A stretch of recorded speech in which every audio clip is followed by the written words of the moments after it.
오늘 말씀의 제목은 역사 가운데 무엇을 보는가라는 제목으로 말씀을 나누겠습니다. 하나님께서는 다니엘서를 통하여서 나라가 없어져도 또 성전이 파괴되었음에도 불구하고 하나님은 언약 백성들을 지키고 인도하시는 분이심을 우리에게 알려주셨습니다. 그래서 다니엘서 9장까지는 우리는 하나님이 약속하신 바대로 하나님께서 언약 백성들을 인도하심을 보았어요. 그래서 하나님 말씀에 근거하여서 에레미야가 전해준 그 말씀으로 다니엘은 하나님께서 회복하게 하실 날이 있을 것이고 그날로 인하여서 이스라엘이 다시금 예루살렘으로 돌아가게 됨을 소망함을 우리가 보았습니다. 그리고 실제로 그 일들이 이루어진 이후에 10장부터 12장까지는 무슨 이야기를 하냐면 10장에서 이제 이 아직 포로지에 남아있는 다니엘에게 하나님께서 앞으로도 계속 너희와 함께 하실 것을 환상을 통해서 보여주시는 내용이 10장에서 나타납니다. 그리고 11장에서 이제 오늘 말씀이죠. 이 11장에서는 하나님께서 가브리엘을 이 다니엘에게 보내시는데요. 다니엘에게 통해서 무엇인가를 알려주셔요. 그런데 이전과는 방식이 좀 달라요. 이전까지는 환상이나 꿈을 이렇게 보여줬는데 구체적으로 이제 가브리엘이 10장에서 다니엘이 보았던 바를 근거로 앞으로 어떻게 되어질 것이다를 말씀해 줍니다. 그러면 하나님께서 가브리엘을 통하여서 이렇게 앞으로 되어질 일을 밝히는 이유가 무엇일까? 이것이 우리가 알아야 될 것입니다. 그래서 분명하게 11장에서 무엇을 말하는가를 우리는 살펴야 됩니다. 먼저 1절을 보시면 1절이 중요한데요. 1절에 뭐라고 되어 있냐면 내가 또 메대 사람 다리오 원년에 일어나 그를 도와서 그를 강하게 한 일이 있었다 라고 이렇게 말하고 있습니다. 지금 10장에서부터 계속 말하고 있는 화자는 누구냐면 하나님이 보내신 천사 가브리엘이에요. 그래서 가브리엘이 지금 내가 라고 나와 있어요. 그런데 우리가 지난주에도 보았지만 10장은 언제 때 이야기입니까? 다리오 왕 3년에 있었던 일이에요. 그런데 11장에서는 다리오 왕 원년, 그러니까 왕이 되자마자 내가 그를 도와서 뭐를 했다라고 이야기를 하고 있습니다. 우리가 10장의 내용들을 다시 한번 생각을 해봐야 돼요. 10장에서 하나님께서 다니엘이 기도할 때에 다니엘이 기도하는 그 시점에 가브리엘을 보냈어요. 근데 가브리엘이 바로 갔습니까? 못 갔습니까? 못 갔어요. 21일 동안 이 세상의 군주라고 하는 것은 궁극적으로 누구라고 말했죠? 사탄이라고 말씀드렸습니다. 사탄의 방해 공작으로서 21일 동안 멈춰 있었고 자신이 거기에 멈춰 있는 동안에 누가 와서 도왔습니까? 천사 미가엘이 와서 그를 풀어주고 도와줬다라는 것을 우리는 보았어요.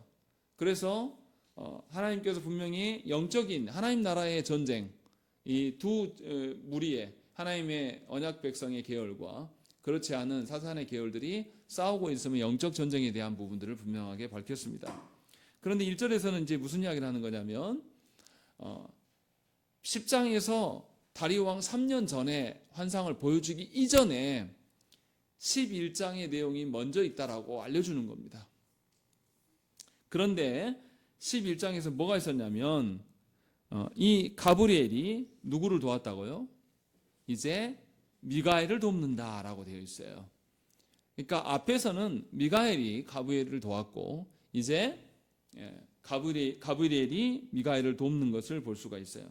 무슨 말이냐면 하나님께서 이 당신의 언약 백성들에게 무엇인가를 계시하여 주시기 전에 뭐가 있냐면 영적 전쟁이 있다라는 거죠.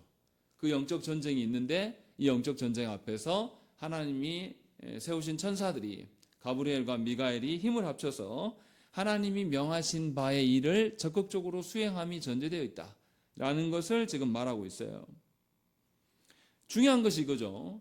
하나님께서 당신의 백성 다니엘에게 알리는 것은 곧 언약 백성 전체에게 알리는 것과 같습니다. 왜냐하면 다니엘이 그 나라의 대표격인 인물이기 때문에. 그리고 다니엘에게 무엇인가를 환상을 보여주기 전에 하나님께서 하나님 나라의 영적인 전쟁이 있고 그것을 승리로 이미 이뤄 놓으신 것이죠. 그래 놓고 나서 하나님의 뜻을 그들에게 보여준다는 거죠. 이 의미하는 바가 뭡니까? 언약 백성들에게 하나님께서 계시해 주신 것은 이미 영적인 전쟁에서 이미 하나님께서 승리해 놓으신 것을 계시해 주시는 거예요. 그러면 하나님 계시하신 것이 그대로 됩니까? 안 됩니까? 반드시 그대로 된다라는 것을 지금 1절에서 우리에게 보여주는 겁니다. 그러니까 환상을 보여주기 전에 이미 영적인 전쟁이 끝났고 이것들을 우리에게 지금 보여주고 있는 것을 알려주는 겁니다. 그러니 얼마나 복된 일입니까? 아직 준비가 안 돼 있는데 우리 자녀들이 그래요. 우리 집사람이 아내가 밥을 다 안 차려져 있는데 애들아 밥 먹어라. 그러면 와서 뭐라 그러냐면 뭐야 밥이 안 차려졌네. 속았네. 이런 이야기를 한단 말이에요. 근데 우리 하나님 그러시지 않는다는 거죠. 우리 하나님은 먼저 되어질 일들을 다 예비해 놓으시고 우리에게 계시해 주시는 거예요. 그러니까 하나님의 말씀은 변함이 없고 하나님의 말씀 반드시 그대로 실현됨을 1절에서 우리에게 보여주는 겁니다. 그러한 영적 전쟁이 먼저 시행되고 있다. 그리고 우리에게 계시된다라는 것을. 그리고 이제 2절부터 쭉 내용이 어떤 내용이냐면요. 우리 다니엘서를 계속 보면 꿈에 대한 이야기들이 나왔어요. 꿈에 대한 이야기 나왔을 때도 신상이 상징하는 게 뭐였습니까? 네 등분으로 나눠져 있어요. 앞으로 있어질 나라, 바벨론과 페르시아와 헬라와 로마에 대한 이야기를 쭉 했었어요. 그런데 이미 지금 다리오 원년이 되었다라는 것은 이미 페르시아까지 등장을 한 거예요. 그리고 나서 2절부터는 그 이후의 사건들을 아주 소사히 발표해 주는 거예요. 보세요. 앞에서 9장까지는 무슨 이야기를 했냐면 하나님이 약속하신 바대로 그대로 실현되는 것을 보여줬어요. 과거에 하나님이 약속을 하셨고 약속하신 것이 그대로 70년이 지나니까 실현이 돼서 어떤 일이 벌어졌습니까? 포로지에 있던 유다 백성들이 어디로 갔어요? 예루살렘을 회복시키려고 돌아갔어요. 과거까지, 그것이 현재까지 이야기예요. 그런데 하나님 지금 무슨 이야기를 해줍니까? 미래에 대한 이야기를 해주는 거예요. 그런데 그 미래의 일이 하나님의 영적 전쟁으로 인해서 가브리엘과 미가엘이 이미 승리해 놓은 이미 완성된 이야기를 하고 있다는 것이죠. 하나님께서는 당신의 백성들을 어떻게 하신다는 거죠? 과거에도 현재에도 그리고 앞으로도 어떻게 하신다는 것이죠. 영원토록 지키고 보존하시겠다라는 것을 우리에게 알려주고 있는 겁니다. 그러니 우리는 하나님의 계시 앞에서 하나님의 영원한 작정과 하나님이 작정하신 바가 그대로 실현되는 것을 볼 수 있어야 돼요. 그러니까 하나님의 말씀이 계시된다라는 것은 이미 그 계시한 바대로 하나님이 실행하시겠다라는 거죠. 그것을 지금 전제로 지금 역사 이야기를 하고 있는 거예요. 그러니 우리는 이 되어져가는 일을 통해서 하나님의 일하심을 봐야 됩니다. 설교자가 어려운 부분이 뭐냐면 11장이 굉장히 어려워요. 왜냐하면 역사에 대한 이야기가 나와요. 어디서부터 나오냐면 이 바사와 헬라 다음 이야기, 알렉산더 이후에 대한 이야기가 나와요. 거기서부터 로마가 등극하기 전까지의 이야기를 아주 소상히 밝혀요. 그래서 역사에 대한 관념이 없으면 이해하기가 어렵습니다. 이제 간략하게 보겠습니다. 2절에 보시면 뭐가 나오냐면 2절부터 4절까지는 바사와 헬라 왕들에 대한 이야기가 나와요. 2절에 보시면 바사의 새 왕들이 일어날 것이고 그보다 더 강력한 왕들이 일어나서 헬라 왕국을 치게 될 것이다 라는 것이죠. 이 페르시아에 네 왕만 있었던 것은 아니에요. 대표적으로 네 명만 말하고 있는 것이고, 그리고 3절에서 보면 장차 한 능력 있는 왕이 일어나서 큰 권세로 다스리며 자기 마음대로 행하리라. 헬라의 이 왕이 누굽니까? 알렉산더 대왕이라고 이미 앞에서 제가 말씀을 드렸어요. 그런데 이 알렉산더 대왕이 어떻습니까? 자기 마음대로 행한다라는 거예요. 그런데 정말로 마음대로 되냐? 4절에 보면 그러나 그가 강성할 때 그 나라가 갈라져 천하 사방에 나누일 것이라. 그의 자손에게로 돌아가지도 아니할 것이요 또 자기가 주장하던 권세대로 되지 아니하리니 이는 그 나라가 뽑혀서 그 외에 다른 사람들에게로 돌아갈 것이다 라는 것입니다. 알렉산더 대왕이 아주 짧은 기간 동안에 엄청난 대륙을 정복해요. 그런데 갑자기 요절해서 죽습니다. 알렉산더가 죽고 난 다음에 어떤 일이 벌어집니까? 알렉산더 대왕의 부하 4명이 나라를 나눠 가져요. 그리고 알렉산더의 두 아들은 다 살해당합니다. 아들들에게 돌아가지 않아요, 나라가. 지금 그 이야기를 그대로 하고 있습니다. 지금 말하는 시점에서는 이 사건이 이루어졌습니까? 안 이루어졌습니까? 아니, 앞으로 이루어질 일이에요. 이것을 지금 우리에게 보여주고 있는 겁니다. 근데 재미있는 게 있어요. 지금 바사와 헬라 이야기를 하고 있는데 특이한 구절들이 나타나요. 뭐라고 되어 있냐면 자기 마음대로 될 것인데 그대로 되지 않는다라고 이야기를 하고 있고 2절에 보시면 내가 참된 것을 네게 보이리라 이렇게 말씀하셔요. 참된 것을 보인다는 것이 무엇입니까? 진짜라고요. 무슨 말이냐면 앞으로 이렇게 될 거야 라고 말했는데 이렇게 진짜 됐단 말이에요. 그럼 이게 참입니까? 거짓입니까? 참이라는 거예요. 요 말하고 있는 거예요. 그러니까 앞으로 그대로 될 것을 내가 너한테 말해준다 라고 지금 하나님께서 가브리엘을 통하여서 말씀하고 있는 거죠. 이것을 이제 우리에게 보여줘요. 그리고 나서 이제 5절부터는 무슨 이야기를 하냐면 알렉산더의 네 부하가 있는데 네 나라로 쪼개집니다. 근데 그 나라 중에서 두 나라만 강력해지고 나머지 두 나라는 소멸해요. 그 두 나라가 지금 우리가 아는 이집트라고 생각하시면 돼요. 그리고 또 하나는 시리아예요. 가나안 땅 위쪽에 있는.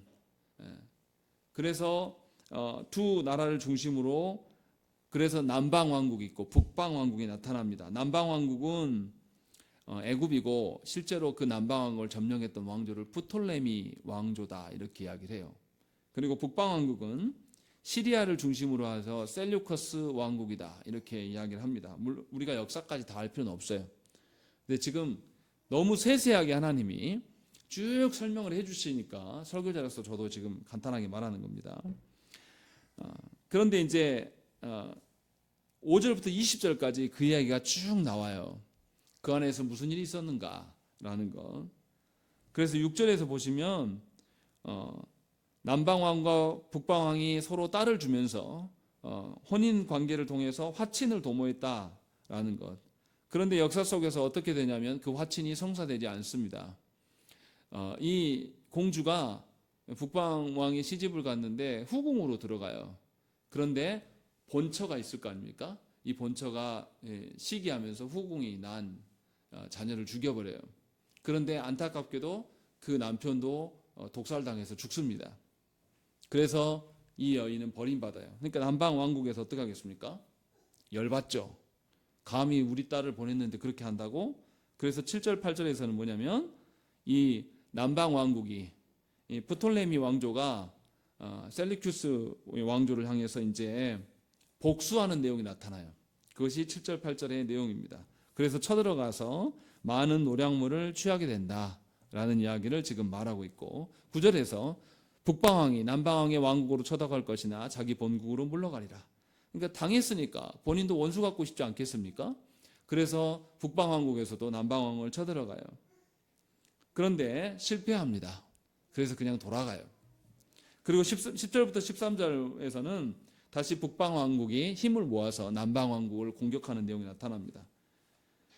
지금 계속 무슨 이야기를 하고 있냐면 화친하는 것 같은데 사실은 전쟁을 하고 있다. 이 이야기를 지금 우리한테 계속 해주고 있는 겁니다. 그리고 13절에 보시면 갈수록 전쟁이 심해지고 있다 이야기를 합니다. 13절에 보시면 북방왕은 돌아가서 다시 군대를 전보다 더 많이 준비하였다가 몇 대 곧 몇 해 후에 대군과 많은 물건을 거느리고 오리라 라는 것입니다. 처음에는 화친한 것 같았는데 사실은 그것이 거짓이었어요.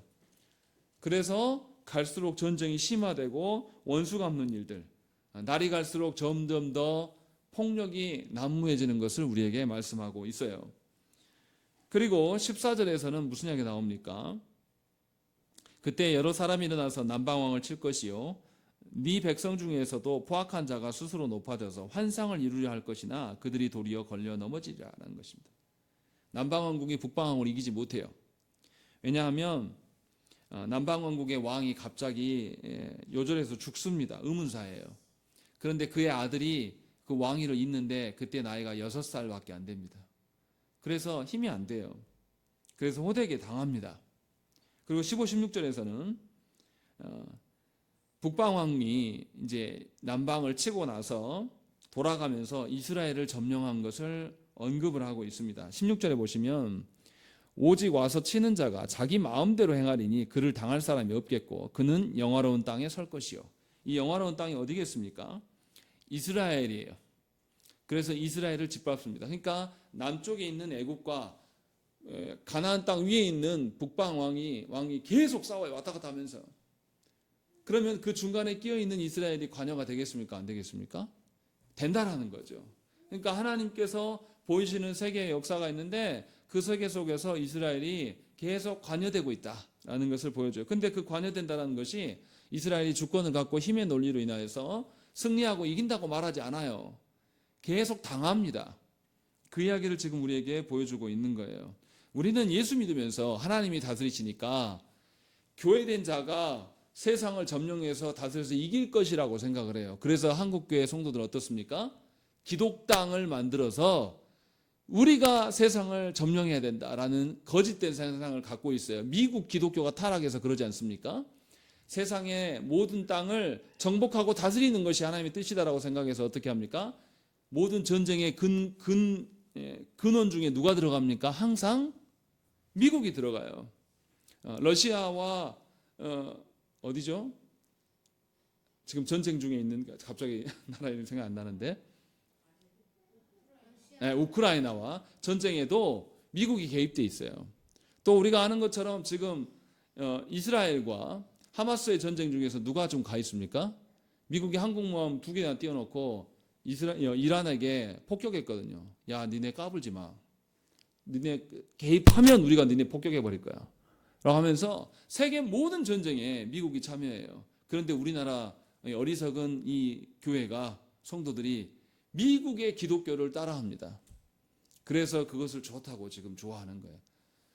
더 심각한 것은 뭐냐면 이렇게 패권을 쥐는 것이 기독교라고 생각해요. 그래서 뉴라이트 계열의 사람들이 우리의 역사까지도 왜곡시키면서 이 나라를 자신들이 패권을 쥐려고 합니다. 뉴라이트 계열이 처음에 정치권에 들어선 게 이명박 정부 때예요. 그리고 그 사람들이 다시 지금 이 정부 안에서 다시 등용되고 있습니다. 그래서 역사를 왜곡하는 거예요. 이게 뭐냐면 교회라는 것입니다. 그런데 오늘 본문을 보면 하나님께서 다니엘에게 앞으로 되어질 역사를 설명해 주시는데 주로 누구에 대한 이야기를 하고 있습니까?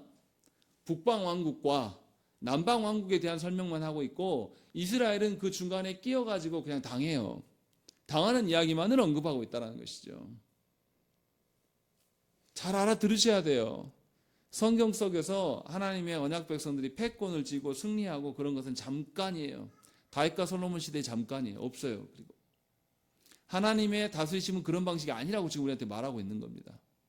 그리고 계속 이야기하면 계속 보면 뭐라고 되어 있습니까? 17절에 남방왕과 북방왕이 화친 조약을 맺습니다. 17절 말씀을 한번 읽겠습니다. 시작.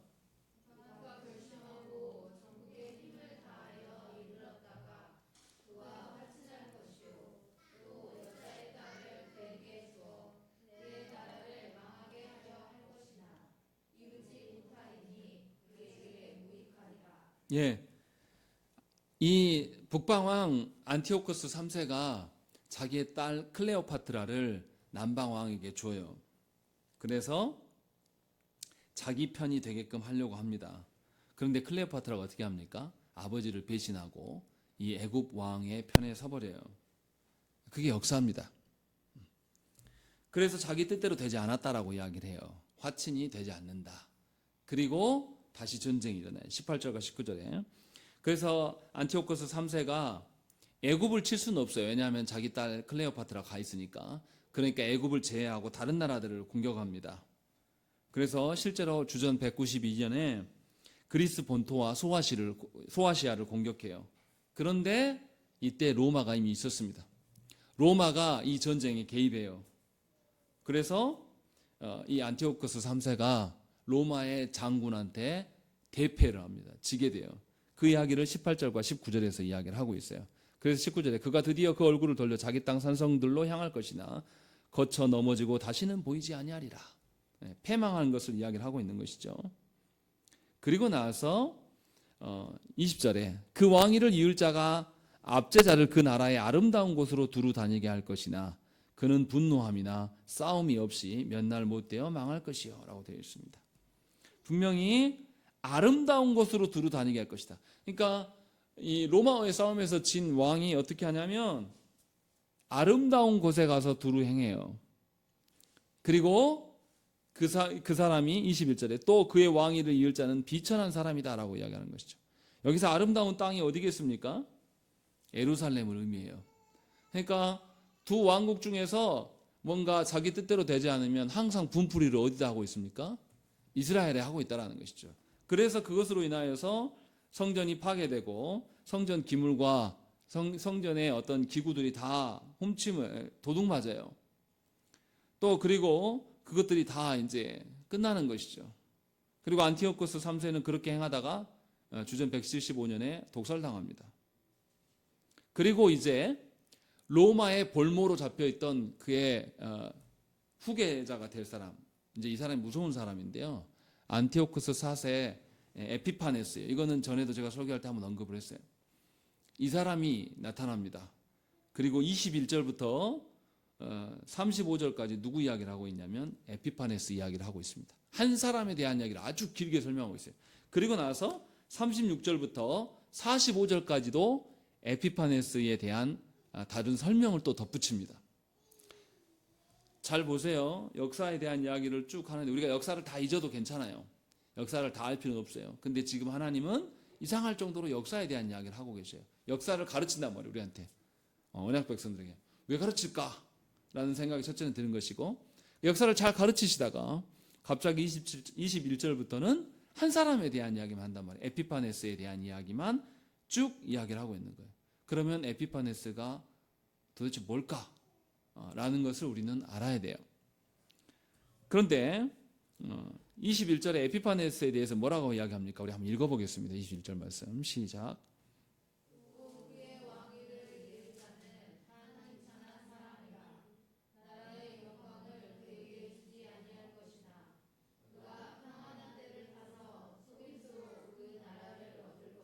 예, 에피파네스가 어떻게 왕이 됐다고요?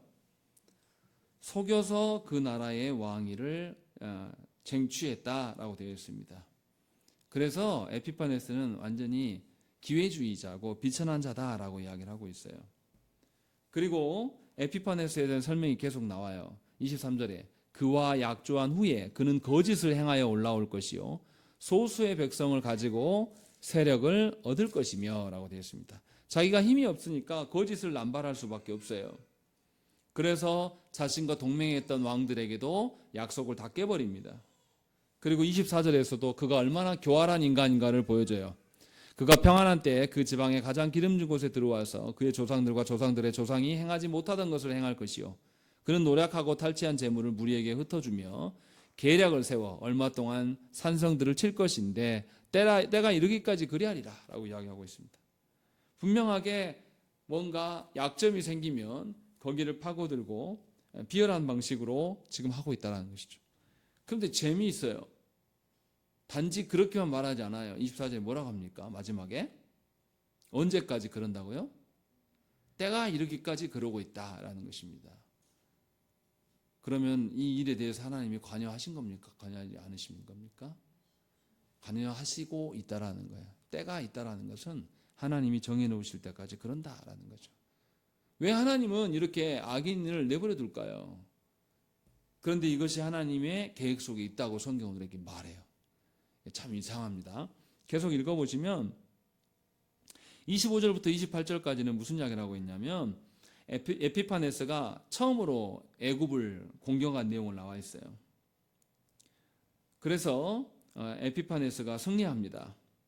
그리고 나서 이 에피파네스가 애굽 왕과 화친하려고 27절에 이 두 왕이 마음에 서로 해하고자 하여 한 밥상에 앉았을 때 거짓말을 할 것이라. 이 일이 형통하지 못하리니 이는 아직 때가 이르지 아니하였으므로 그 일이 이루어지지 아니할 것입니다라는 것이죠.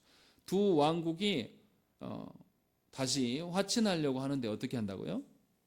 서로 해하고자 기회를 삼으려고 화친하는 것뿐이지 진짜 화친한 거 아니다 라고 말하고 거짓말하고 있다라는 것이죠. 그러니까 세상의 역사는 속고 속이고 죽이고 전쟁하고 서로 속이는 거짓된 화친을 남발하는 그런 역사다라는 것을 지금 계속 이야기하고 있어요. 그리고 여기서도 때가 이르지 아니하였다.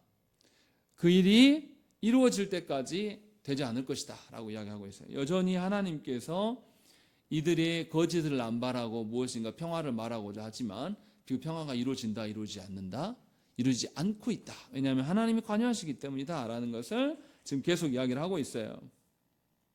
그리고 이제 에피파네스가 그렇게 자기 뜻대로 안 되니까 28절에 뭘 하냐면요, 28절 읽겠습니다. 시작.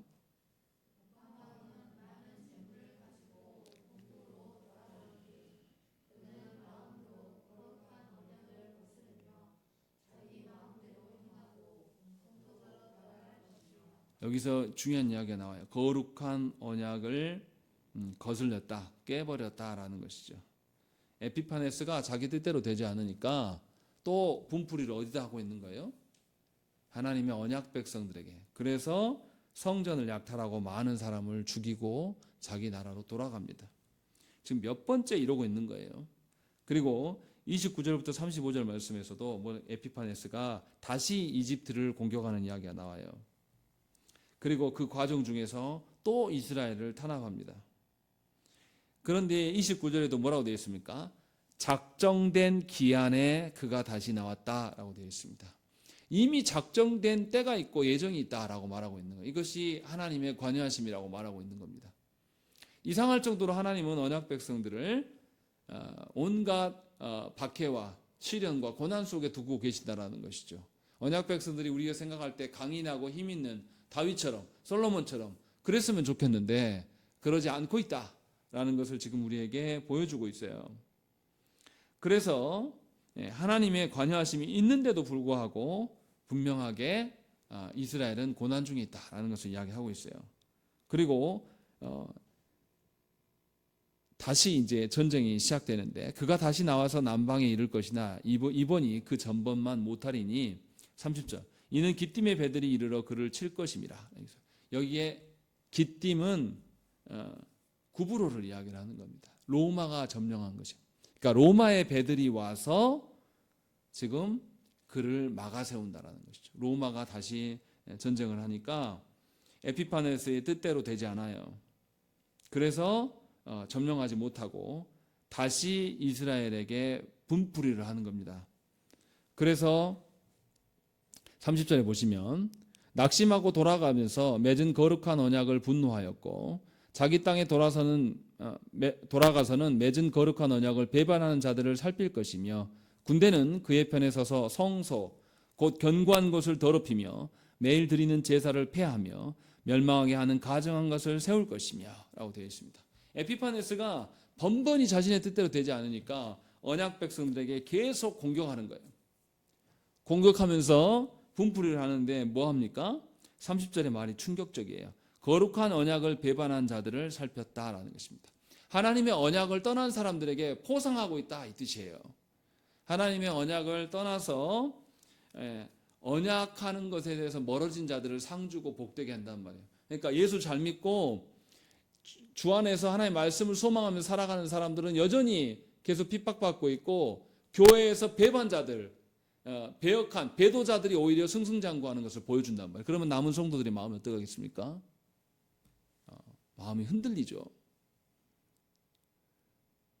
조국교회가 7, 80년대에 잘 나갔어요.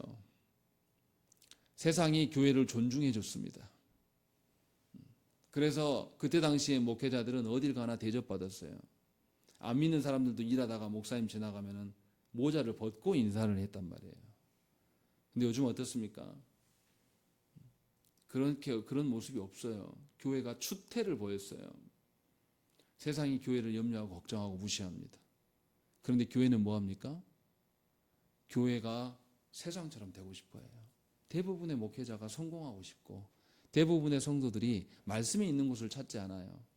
세상처럼 오늘 말씀에서 계속 역사 이야기를 해주시는데 힘이 있고 큰 자들이 하는 방식들을 다 따라합니다. 그것이 교회라고 말해요. 그래서 교회가요 목사를 청빙하는데 형편없는 목사를 청빙하는 경우가 부지기 있습니다. 그래서 싸워요.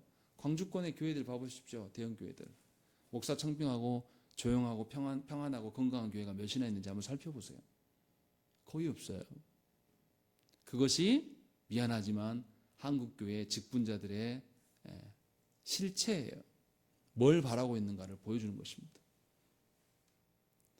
지금 그 이야기를 보여주고 있는 거예요. 에피파네스가 교회의 배도자들, 세상으로 뛰쳐나온 자들에게 상 주고 남아있는 자들에게 핍박해요. 뭐라고 합니까? 31절에 성소를 더럽혔다라는 것이죠. 어떻게 했습니까? 에피파네스가 성소에 제우스상을 세웁니다. 하나님이 있어야 될 그곳에 제우스상을 세우고 성전 제사에서 어떤 것으로 제사하게 합니까? 돼지로 제사하게 해요. 이스라엘은 더럽게 여기는 부정한 짐승인데 그걸로 제사하게 만듭니다.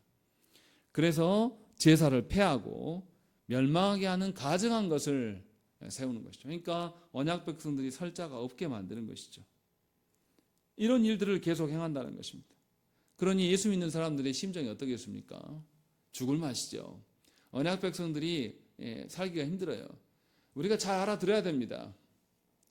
지금 무슨 말씀을 하고 있는 거냐면 세상에 권세 잡는 자들, 힘 있는 자들이 지금 뭐 하고 있는 거예요? 힘의 논리로 서로 붙어먹었다가 떨어졌다가 서로 결혼도 어떻게 합니까? 하나님이 주신 두 사람이 한 몸 되는 결혼은 말하지 않아요. 지금 계속 아까도 이야기 나왔잖아요. 자기 딸을 주면서 화친하려고 해요. 자기 딸을 줘서 내 편 들 줄 알았는데 클레오파트라 가서 배신한단 말이에요. 하나님이 주신 가정의 어떠함으로 하는 게 아니라 그 가정의 어떠함이 아니라 그것을 가지고 서로 욕심을 탐한단 말이에요. 자기 딸이 아니에요. 자기 욕망을 채우기 위한 수단일 뿐이에요. 그것이 세상의 방식입니다. 요즘 결혼이 그렇지 않습니까? 결혼해서요, 젊은 부부들끼리 무슨 일이 벌어지냐면 결혼하고 아내가 직장을 그만둬 버립니다. 그리고 나서 살림만 전념하겠다고. 그래서 살림만 전념한 줄 알았는데 자기 퇴근하고 오면 집안일을 정확히 반트 해달라고 요구한대요. 자녀도 없는데. 그래서 젊은 청년들이, 남자 청년들이 힘들어해요. 그리고 자신이 이제 못 살겠으니까 이혼해달라. 그럼 또 위자료를 달래요. 그리고 분명히 같이 내가 집을 샀는데 이혼할 때는 나눠야 된다고. 그런 푸념들을 벌이는 거예요. 남자나 여자나 똑같다는 거예요. 제가 누구 한 편을 말하는 게 아니라. 결혼이 이미 하나님께서 말씀하시는 부부의 하나됨을 우리는 소망하지 않아요. 결혼을 통해서 내가 편해지는 것, 결혼을 통해서 내 뜻대로 되어지는 것, 상대방을 내 손 안에 두고 쥐락펴락 하는 것이 결혼이라고 생각하는 겁니다. 이것이 세상 논리라고 지금 계속 말하고 있는 거예요, 하나님은. 이 역사를 지금 우리에게 말씀하고 있는 겁니다. 그것을 지금 에피파네스를 통해서 보여주고 있는 거예요. 그리고 33절에 백성 중에 지혜로운 자들이 많은 사람을 가르칠 것이나 그들이 칼날과 불꽃과 사로잡힘과 약탈을 당하여 이런 여러 날 동안 몰락하리라는 것입니다. 하나님의 말씀의 지혜를 전달하는데 그 사람이 다 죽어 없어진다는 것이고, 35절에 또 그들 중 지혜로운 자 몇 사람이 몰락하여 무리 중에서 연단을 받아 정결하게 되며 희게 되어 마지막 때까지 이르게 하리니 이는 아직 정한 기한이 남았음이라는 것입니다. 이렇게 해도 하나님의 정한 때가 아직 되지 않았다라고 이야기를 하고 있는 겁니다. 그리고 36절부터 39절까지는 에피파네스가 뭘 했는지를 압축적으로 보여줘요. 그리고 40절부터 45절에 대한 것은 에피파네스의 특징이 뭐냐라는 것을 우리에게 말씀하고 있는 겁니다. 그래서 에피파네스가 어떤 사람인지를 36절부터 보여줘요. 30절 보세요. 그 왕은 자기 마음대로 행하며 스스로 높여 모든 신보다 크다 하며 비상한 말로 신들의 신을 대적하며 형통하기를 분노하심이 그칠 때까지 하리니 이는 그 작정된 일을 반드시 이룰 것임이라 라는 것입니다. 자기가 하나님보다 높대요. 이가 누굽니까? 자기가 예수님보다 높다고 말하는 사람 우리가 뭐라 그래요? 우리나라에 많지 않습니까? 예수님은 실패해서 하늘로 가버렸는데 내가 다시 왔다. 내가 보혜사다. 누구예요? 이만이에요.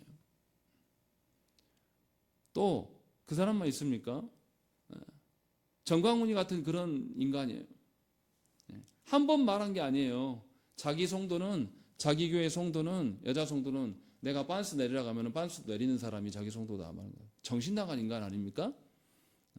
그런 소리를 했는데 교단이 그 사람을 제명시키지 않아요. 2007년도인가요? 굉장히 오래된 이야기예요. 그것만이 아니에요. 하나님 까불면 혼난다고. 이게 목사입니까? 성도도 아니에요. 이런 사람들을 성경에서 싸잡아서 뭐라고 합니까? 그리스도보다 더 높다. 내가 그리스도다. 라고 말하는 사람이요. 적그리스도예요. 지금 무슨 말을 하는 겁니까? 우리가 다 읽어보지 않아도 에피파네스가 적그리스도임을 우리에게 보여주고 있는 겁니다. 그런데 생각을 해보세요. 적그리스도가 이 당시에도 있었어요. 우리 시대에도 적그리스도가 있습니까? 없습니까? 있습니다. 지금 하나님께서 역사를 통해서 우리에게 뭘 말씀하고 있는 겁니까? 언약 백성들을 유혹하고 언약 백성들을 현혹하는 자들, 이것이 세상의 권세를 잡는, 전쟁을 일으키고 세상의 패권을 쥐는 자들이고 그들이 바로 적그리스도다라는 것을 하나님께서는 앞으로 되어지를 통해서 알려주고 있다는 것입니다. 이것이 에피파네스가 적그리스도의 모형으로 등장하고 있는 겁니다. 그러니 착각하면 안 돼요. 종말에 가까웠을 때만 적그리스도가 있는 게 아니라 언약 백성들 앞에는 늘 그리스도를 보지 못하게 하는 것이 있어요. 그것이 뭐냐면 세상의 질서와 가치예요. 세상의 질서와 가치는 뭡니까? 힘의 논리란 말이에요. 하나님께서 지금 이 다니엘을 통해서 이 이스라엘 백성 전체에게 말씀하고 있는 걸 뭘 가르칩니까? 역사를 가르쳐요. 역사를 가르치면서 무슨 말씀을 하고 싶은 거예요? 언약 백성들에게 왜 역사를 가르치는지 잘 생각을 해봐야 돼요. 하나님께서 약속하신 대로 포로지에 왔으나 시간이 되었을 때에 다시 이들이 하나님 언약한 반대로 예루살렘으로 돌아갔어요. 예루살렘으로 돌아가게 되면 이제 회복이 있고 만사형통할 것이라고 이들이 착각했단 말이죠. 그런데 그대로 만사형통합니까? 안 합니까? 예루살렘 회복도 잘 안 돼요. 먹고 사는 문제도 힘들어진단 말이에요. 아, 우리가 왜 도대체 이러지? 이러고 있는 속에서 하나님께서 앞으로 되어질 일들을 말해요. 그리고 되어질 일들 속에서 언약 백성들이 늘 만사형통한다고 말하지 않는단 말이에요. 그 속에서 언약을 지켜나가려고 할 때 계속 가짜 그리스도가 나타나서 힘의 논리로 전쟁과 결혼까지도, 자녀까지도 뭐냐면 자기의 욕망을 쓰는 도구, 힘과 권력의 힘으로 말미암아서 너희를 조롱하고 핍박할 것이다라는 것을 계속 알려주고 있는 거예요. 그래서 오늘 본문에서 보여주는 역사는 어떤 역사입니까? 전쟁의 역사임을 우리에게 알려주는 것입니다. 세상의 권세 잡은 자들은 자신의 이권을 위하여서 서로를 속이기도 하고 갑자기 친해지기도 하고, 그런데 친해지는 것도 사실은 서로를 잡아 죽이기 위한, 거기를 밟고 서기 위한 화친을 위한 것임을 알 수가 있는 것이죠. 이것이 사람이 읽어놓은 역사예요. 그러니까 늘 사람을 죽이고 속이고 하는 것들, 이런 잔혹함과 비겁함과 더러움이 계속 반복된다는 것이죠. 그런데 날이 가면 갈수록 더 심해져요. 이것이 세상이 말하는 역사다라는 것을 첫 번째 알려주세요. 두 번째는 그러함에도 불구하고 계속해서 무슨 이야기 나옵니까? 때가 이르기까지는 그리할 것이다. 아직 때가 이르지 않았다. 작정된 기한이 있다. 라고 말하면서 계속해서 실제적으로는 그렇게 보이는데 이 계시하기 전에 뭐부터 있었습니까? 1절에서 뭘 말했었죠? 하나님께서 이 가브리엘과 다른 천사를 통해서 하나님 이겨놓으신 뭐가 먼저 있었습니까? 영적 전쟁이 먼저 있었음을 밝혀준 거예요. 그러니까 영적 전쟁이 있고 난 다음에 지금 계시해 주시는 거예요. 그러면 되어져가는 모든 일들은 하나님께서 이미 이뤄놓으시라는 거예요. 그러니까 전쟁의 본질은, 역사의 본질은 뭐라는 거예요? 보여지는, 눈에 보이는 세상의 전쟁입니까? 아니면 하나님 나라의 전쟁입니까? 하나님 나라의 영적 전쟁이 본질이다 라는 것을 지금 우리에게 말씀하고 있는 거예요. 그것을 성경에서 그대로 증언해요. 인류가 범죄하고 나자마자 하나님께서 아담과 하와에게 오셔서 언약을 주셨어요. 그 언약을 주실 때 뭐라고 말하십니까? 두 세력을 말씀해요. 여자의 후손과 뱀의 후손이 있는데 서로 어떻게 한다고요? 서로 싸울 것이다 라는 이야기를 하고 있고, 실제로 싸움이 어떻습니까? 창세기에 계속 그 다음부터 뭐가 등장해요? 족보가 등장해요. 족보가 등장하는데 두 패로 나누어서 설명한단 말이에요. 늘 하나님의 언약의 계보와 그렇지 않은 계보가 있는데 그 계보들이 서로 관여를 합니까? 안 합니까? 간섭을 하고 관여를 한단 말이에요. 이스라엘 백성들이 원래 한 족속이었던 사람들로부터 나중에 가나안 땅에 들어갈 때 암몬과 에돔과 다 같은 혈통의 계열들 사람들이잖아요. 에서의 후손들이고 유다가 낳은 후손들이잖아요. 그 후손들이 계속 걸림돌이 된단 말이에요. 혈연으로 되는 게 아니라 하나님의 언약의 계보로 인해서 두 패가 늘 다투고 싸울 것이다. 이것이 성경이 말하는 영적 전쟁이다라는 것을 우리에게 보여주는 거예요. 그래서 성경에서는 분명히 하나님 나라의 싸움이 먼저인 것이고 이것에 대한 상징적으로 보여주는 것이 이 땅에 벌어지는 전쟁일이다라는 것을 우리에게 말씀하고 있는 거예요. 그런데 우리는 세상에서 어떤 역사를 배웠습니까? 누구 위주의 역사요? 승자, 승리자 위주의 역사만을 배웠어요. 분명히 오늘 말씀에서 하나님은 우리에게 언약 백성들에게 승자의 역사가 아니라 하나님의 언약의 역사, 하나님 나라의 전쟁을 보라고 우리에게 말씀하고 있어요. 그래서 구약 성경에서는 주로 누구를 다룹니까? 언약 백성에 대한 스토리를 다룬단 말이에요. 힘 있는 자들의 기록이 아니에요, 성경은. 신약 성경에서는 누구를 다룹니까? 언약을 이루시는 예수 그리스도께 집중하여서 설명하고 있어요. 그것도 신약 본문에서 예수 그리스도에 대한 본문을 많이 다루는데 그 중에서도 언제 본문이 제일 많아요? 예수님이 5살 때가 많습니까? 언제 기록이 많아요?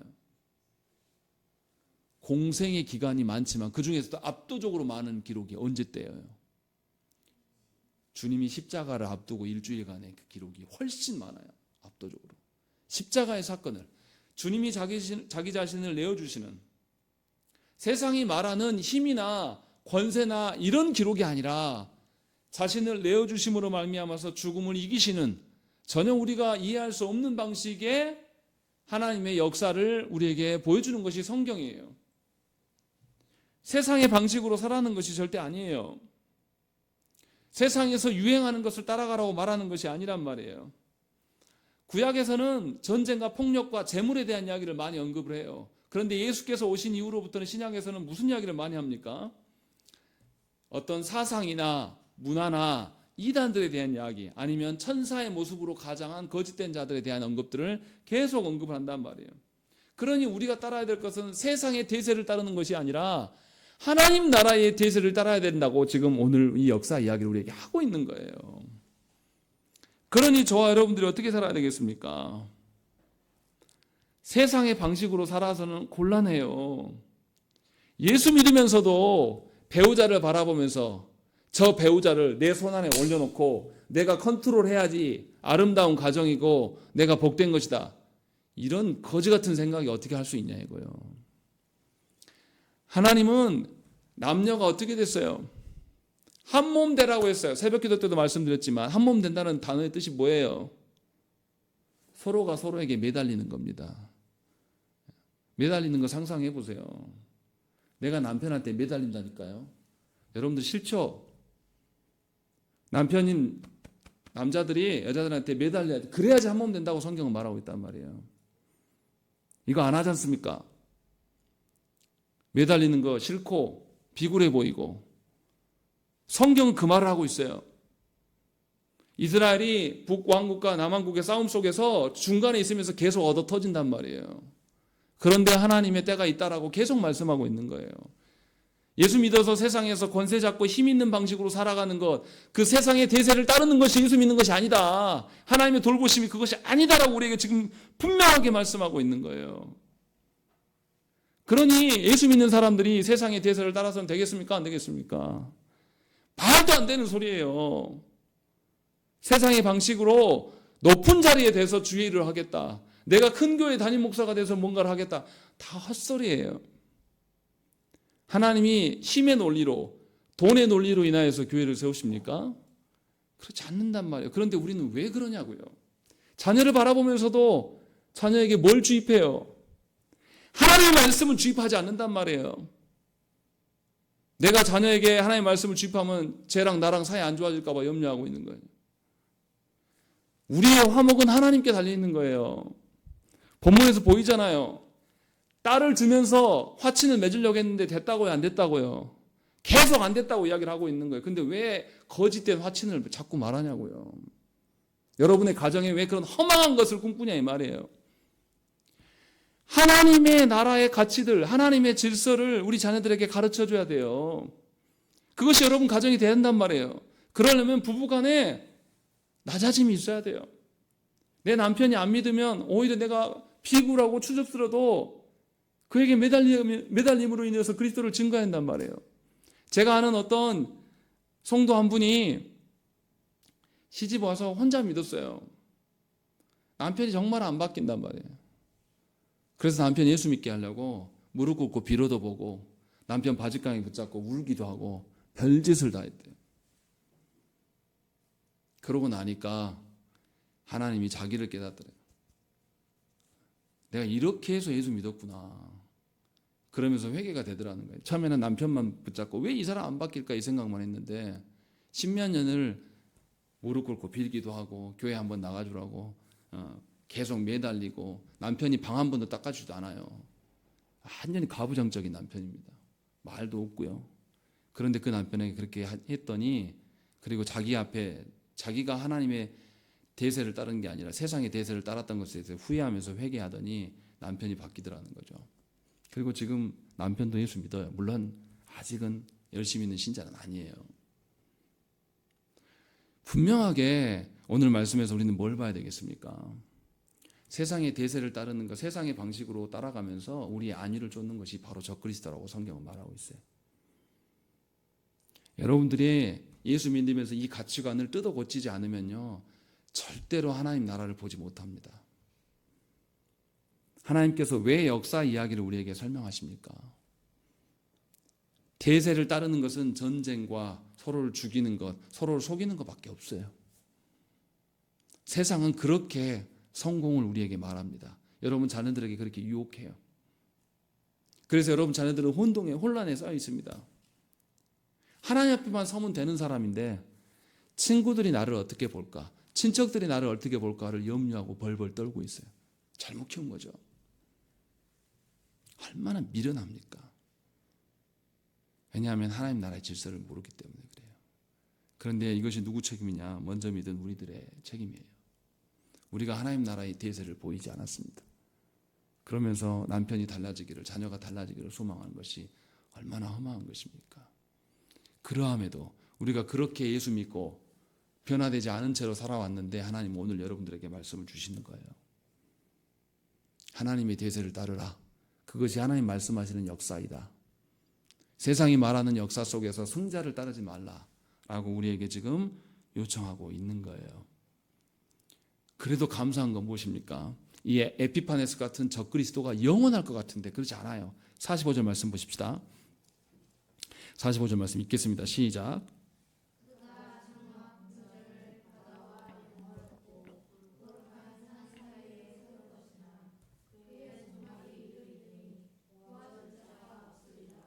예, 세상의 권세를 따르는 대세를 잡았던 그 적그리스도 에피파네스가 그의 궁전을 바다와 영화롭고 거룩한 산 사이에 세울 것이에요. 그래서 누구도 저항하지 못할 것 같아요. 바다 위에 세우니 얼마나 기가 찹니까? 그런데 어떻게 된다고요? 그의 종말이 이른다. 그의 종말이 이르렀을 때에 도와줄 자가 있다 없다? 전혀 없다. 그 일이 도래할 것이다 라고 분명하게 결론을 맺고 있고 12장 1절에서도 그때 네 민족을 호위하는 큰 군주 미가엘이 일어날 것이요 또 환란이 있으리니 이는 개국 이래로 그때까지 없던 환란이니 이는 개국 이래로 그때까지 없던 환란일 것이며 그때 네 백성 중 책에 기록된 모든 자가 구원을 받을 것이다 라고 말씀하고 있는 거예요.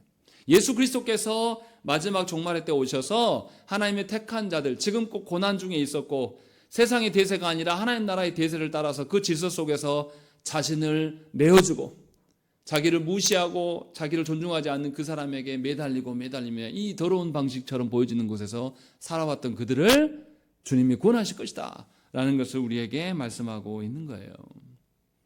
그러니 착각하시지만 곤란해요. 세상 나라가 흥하고 망하는 것은 어떤 힘의 논리나 부의 논리나 경제적인 논리나 국제 정서의 변화나 이런 것이 아니에요.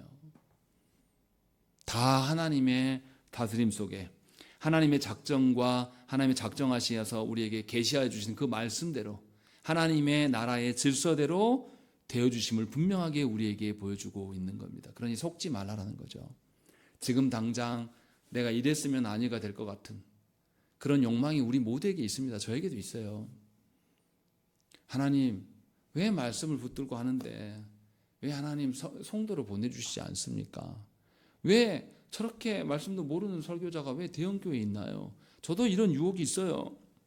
그런데 그것을 붙잡고 씨름함이 의미가 있습니까? 없습니까? 아무런 의미가 없어요. 크고자 하려고 해서 제가 커집니까? 그렇지 않아요. 하나님 나라의 질서로 우리가 돌아가야 돼요.